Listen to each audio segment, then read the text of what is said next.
Primero se verá el diagrama del circuito en serie. Después de elaborar el primer diagrama, pasaremos a armar el circuito. Para hacer mención del circuito, haremos el uso de 3 bombillos y un multímetro. Después medimos la corriente y el voltaje en cada bombillo que aparece en la tabla de datos a continuación. Una mención importante es que el voltaje se reparte a los 3 bombillos, pero solo uno recibe esa energía, dado que el que tiene mayor resistencia se lleva todo el voltaje.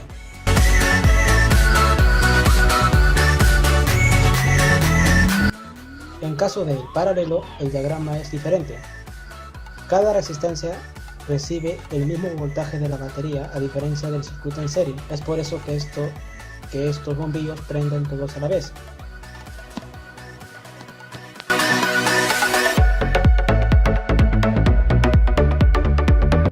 En el siguiente circuito eléctrico de relevador,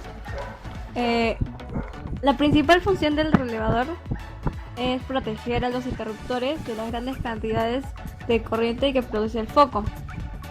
Usando el multímetro hallamos los siguientes datos.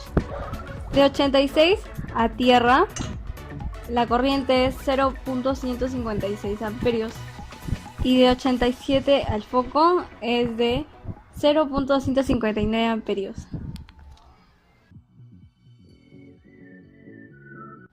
En el sistema de freno y parqueo en un circuito eléctrico, el circuito es encendido por una llave que sigue de una conexión al freno y parqueo en paralelo, lo cual conectan con el relevador en el terminal 85 y por otro lado en 87 conecta con el foco y sucesivamente tierra.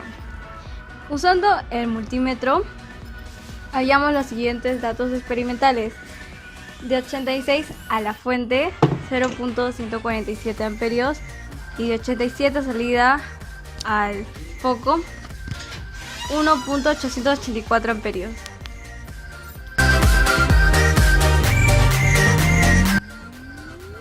Bueno, ahora procederé a explicar el proceso del circuito eléctrico de luces intermitentes, donde mediante una fuente de 12 voltios conectamos a la llave, luego al intermitente, luego al relevador, luego al flasher y por último a la bombilla, para luego medir con un multímetro el amperaje antes del relevador, donde tuvimos los siguientes datos, que antes del relevador nos dio el dato de 0.155 amperes y después del relevador nos dio el dato de 2.043 amperes.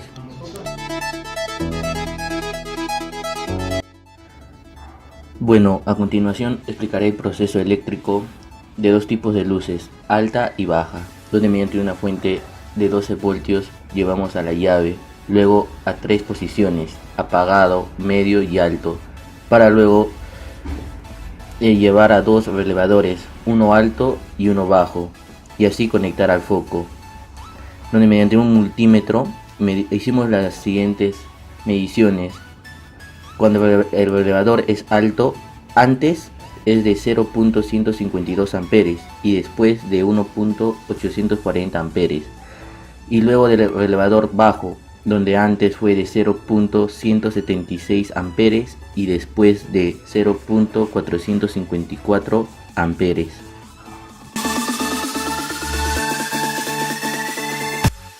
En el último procedimiento vemos la utilización del analizador de batería, el cual tiene como función medir el CCA, el cual significa la capacidad de arrastre en frío. Esto tiene como final medir si la batería está apta para su uso vehicular. Primeramente se mide el voltaje de la batería, si está regularmente cargada o no, el cual nuestro voltaje es de 11.83 de la batería que hemos medido, y el cual el analizador, al cargar todos estos datos, nos da que la batería está apta de un 0%. Pero esto no significa que la batería no está apta, significa que la batería, para que vea recién la diferencia de 0, debe ser que la batería está a un voltaje mayor de 12 voltios.